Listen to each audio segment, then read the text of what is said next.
What's up everyone, this is Nico from Limitless, and today we're taking a look at an expanded deck which is Trevenant, a deck that's considered to be one of the strongest picks for Dallas by a lot of players.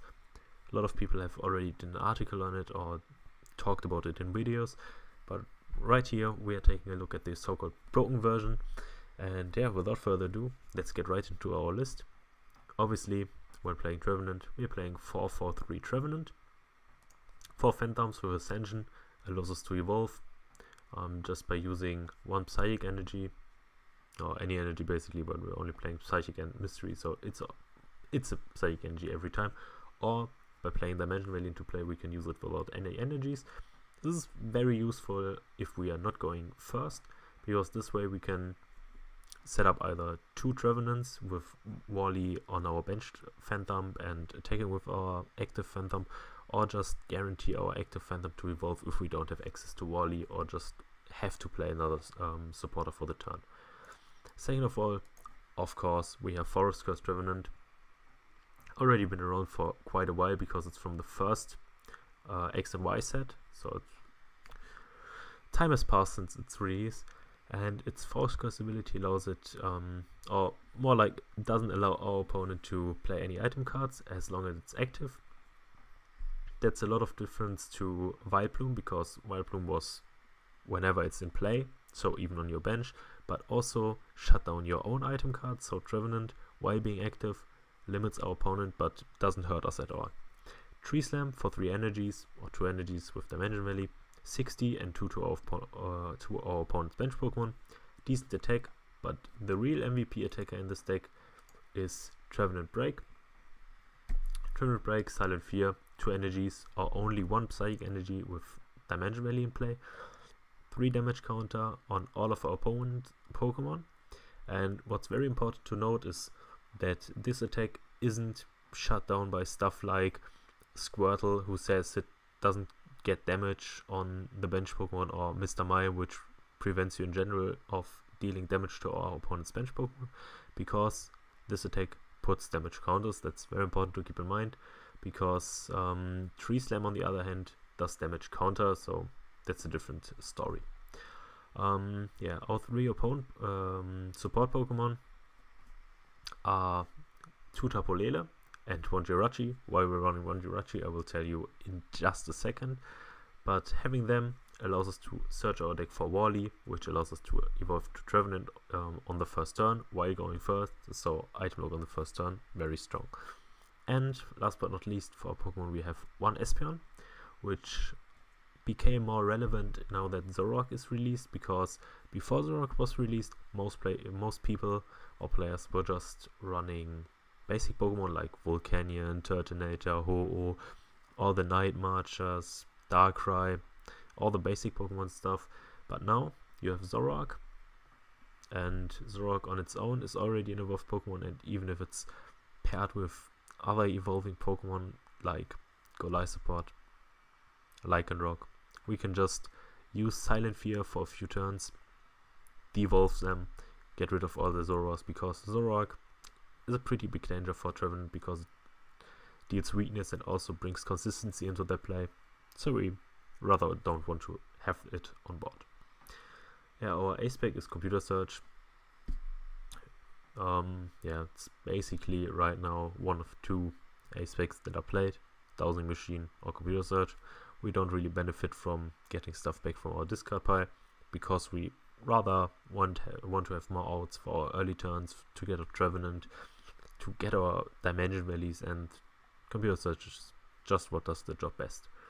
Then for Enhanced Hammer, which is a very high count, but it's also very useful because most decks right now are running DCE, especially the decks that are dangerous to Trevenant, because as I explained to you, Zoroark, pretty big danger, and Enhanced Hammer just allows us to get rid of the DCE.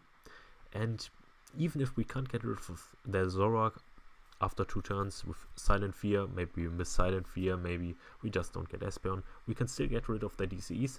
So basically you have 2 win conditions against Zoroark, which is either running them out of DCEs or just getting rid of all the Zoroarks with Espeon. Next up, 1 Field Blower, just a very useful card to get rid of stuff like Floatstone or Fighting Fury Bells. 3 level ball for Ultra Ball, just for consistency. 2 Super Rod. Getting by Trevenant is always nice, especially since they're all only one price attacker.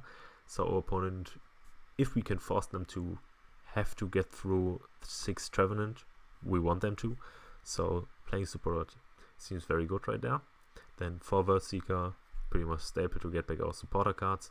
4 Dimension Valley, as I said, also very important to get it out to attack with Trevenant Break for only 1 energy, or just using Espion for no energy.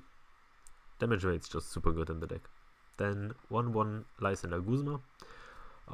Usually you most of the time only want to get up their Pokemon, but you will most likely always have something that can retreat on your bench, or just another Trevenant. So playing Guzma for the case that your opponent wants to stick up something still is good, because you get to switch as well.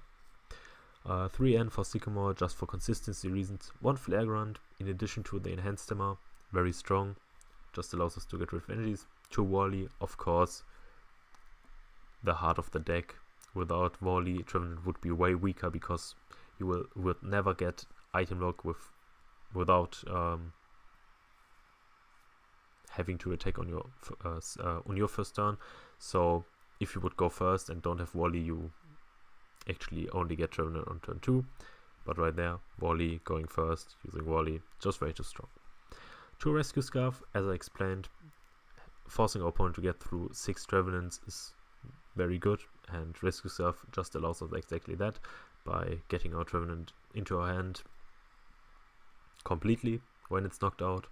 And often they will not have a card to get rid of Rescue Scarf, because while being item locked, the only card is Xerosic, and them having Xerosic is very unlikely, because actually a lot of players decided to not even run it anymore. Only stuff like Seismitoad and some Zoroark versions have it. So yeah, playing Rescue Scarf, very strong. Then Mystery Energy, 4 of them.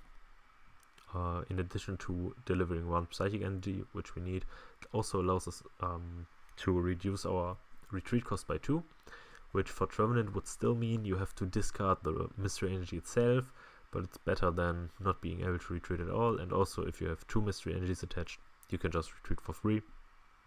And last but not least, for Psychic Energies, we just need Psychic Energies. So yeah, if you want to know more about the deck and more in depth than just my deck feature right here, to like read explained card choices and stuff, make sure to check out Robin's article. I will link it in the description, and without further ado, let's get into our games. So our first game is against Galarian Rock. Zoroark, obviously, ever since its release in Shiny Legends, has been popping out in both Standard and Expanded with different decks, obviously also winning the last, if you want to add Turin to it, the last 3 tournaments in Standard. So pretty good card in Standard, definitely. Expanded, we will see. But first, we have the turn 1 Wally. So let's see how our opponent is able to deal with it. He already has to Sigma first turn, discard the first DC and the puzzle.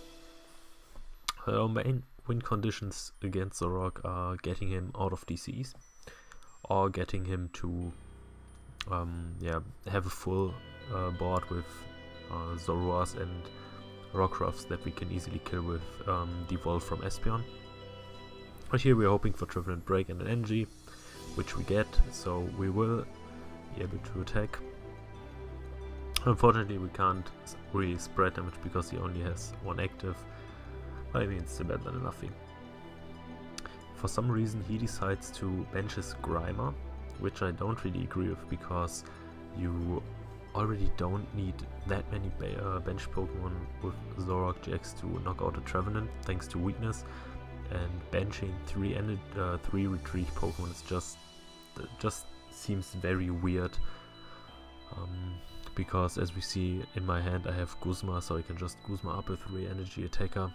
It would make it very, very tough for him to get it back. And even if he, like he does now, kicks our Dimension Valley, we will get a few turns if we don't draw an energy right now to be able to still take, and he actually benches another one. So yeah, we just Guzma up the Grimer and start Silent Fearing. getting the first 30 damage onto his Zora, so even if he evolves, we only need one more Silent Fear to be able to Espeon and knock it out. He answers, evolves into Zoroark and adjacent DCE. We already have an enhanced Stamina in hand, so that will be his second DCE already gone, so he only has 2 more left, and currently can't even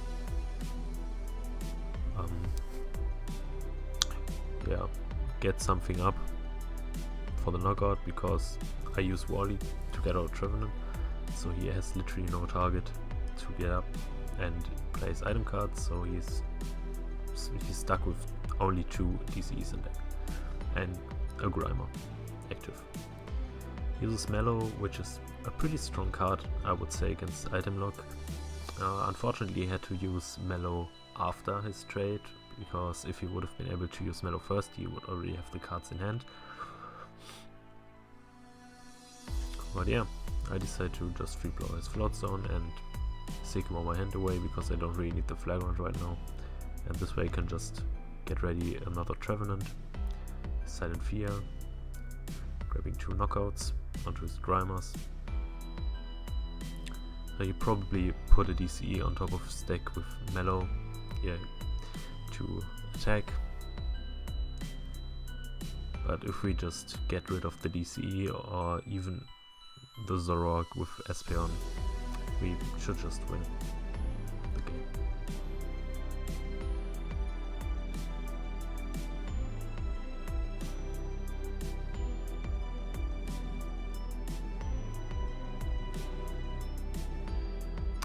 So my plan right there is to use Verse Seeker for N and put him onto a low hand size while already getting rid of his Zoroark, and yeah, he just decides to scoop off the lane because he knows what's coming. So next up we are against Nightmari. Very strong deck, also considered the best deck in Expanded by a lot of people. Let's see if we can prove them wrong by beating Nightmari with ease with Trevenant. Unfortunately, we don't get to go first, so he will have at least 1 turn of items. We just have to hope that he doesn't get too many Nightmari into his discard pile, so that we can still prevent him from one-hitting our Trevenants next turn.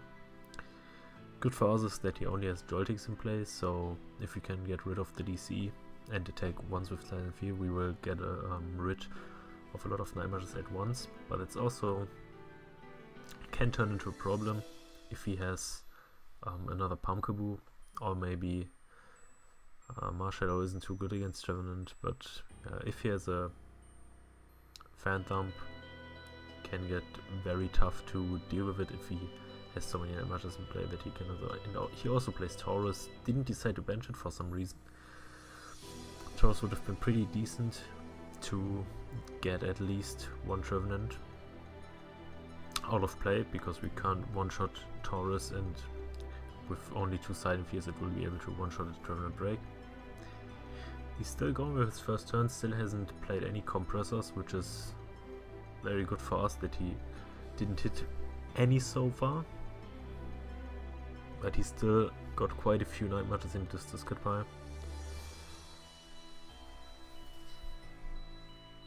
But yeah, our hand is actually looking pretty decent. We have basically everything we could want for this turn. I decided to Flagrant him, because we will be able to evolve into Trevenant thanks to Dimension Valley. I was considering for a second to attach the benched Phantom, but I decided to take the risk of him being able to knock out the Trevenant, which he isn't, because he uses Kuzma. So all we need next turn is a Trevenant break, and we will get rid of another DCE unless he attaches another Fighting Fury Bird to this Joltik.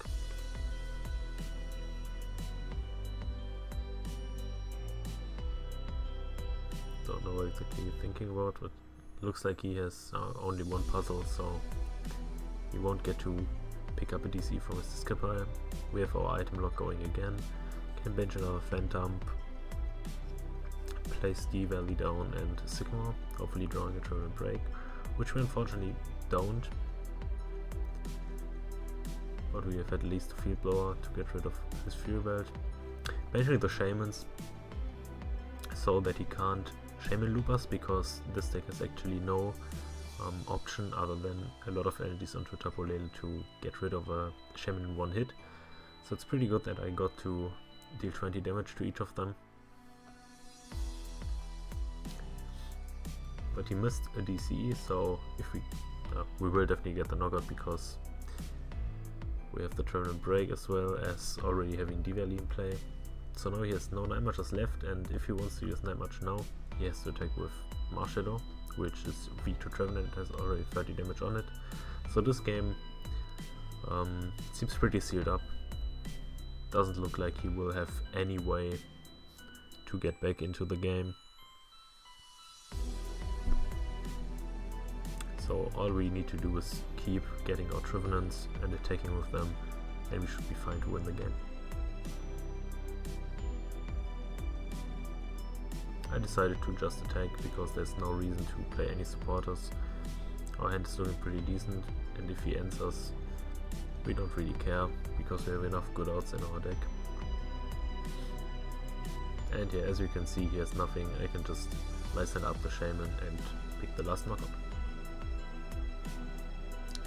So as you can see, having item log against Nightmari is pretty easy. And in our last game for this video, we are up against Landros Bats. Landros once again can't hit us for his normal damage because we have resistance, but bats can turn pretty annoying, especially if they keep getting Acerola onto their Golbats once we Silent Fear once on them. But we also have to Silent Fear them to potentially get the knockouts, because Landros is not really a danger as long as we can get a little bit damage on it, because even if he gets a powered up Landros, we can just Lele into it to deal a lot of damage, or we can just keep getting rid of the bats, so it doesn't seem too hard. There I use Wally on my benched Phantom, because obviously I'm able to attack with the active one, and he will not be able to knock out Trevenant this turn. Hammerhead only dealing 30, even though he has a strong energy attached to it, so right there I'm looking for Trevenant break and hoping to get an enhanced simmer to punish him even more, which I do. So I can set up my board even more, get rid of his strong energy and just Silent Fear. So he definitely won't be able to use Lance Judgment, and as we saw last turn, Hammerhead not really threat at all to Trevenant. He has another strong energy, so that's another target for enhanced simmer. Decks like these are exactly why I mentioned in the deck feature that enhanced simmer is very good in expanded, because there's a lot of decks that just run special entities, mostly GC of course, but there are also decks like Galarian Rock variants, or as we see Landros, that are running strong energies, so we can also get rid of them, set up our board even more, play an N, get rid of his second strong energy and use Hammerhead, because Silent Fear still would only set up Golbat for a basically 3-hit knockout, but Silent Fear, obviously I'm talking about Tree Slam being better, because Silent Fear would only set up a 3-hit knockout, and with Silent Fear you can get 60 damage onto Landros, and as I mentioned, like the Acerola, so right there Acerola not having as much as an impact as it could have if I only use Silent Fear, so 60 damage sticks on Landros, already putting him at 90, so he will eventually have to choose to Acerola's Landros or Golbat, but I actually get Lysander to get rid of the Zubat, limiting his damage even more, putting Landros at 110, attaching energy to Lele to be able to get rid of the Landros if he ever becomes a danger. But as it looks now, Landros should go down next turn or the turn after, depending on if I really want to get rid of it. It doesn't seem like I have to, so I can just keep attacking with Trevenant, attaching another energy to Lele so that it becomes even more of a threat to Landros. I bring the Marshadow because I actually didn't know what it does. So I just use Hammerhead. Could have Silent Feared as well, didn't matter too much in the situation. Because I was expecting Meteor's Roller anyways. And on Marshadow it doesn't really matter if it's 20 or 30 damage.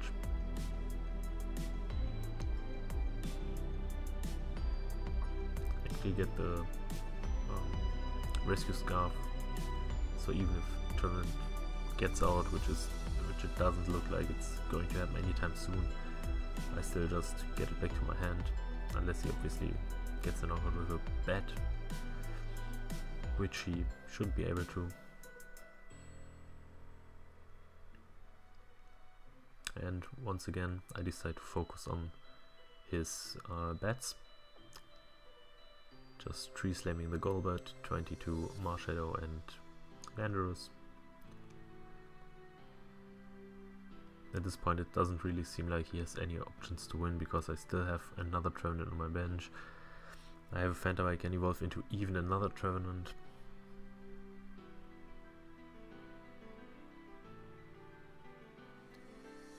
Decide to retreat into the old Trevenant because if I would have kept it on my bench, he would just be able to Hammerhead it on my bench for the knockout, but as it's now, he's just not able to knock it out.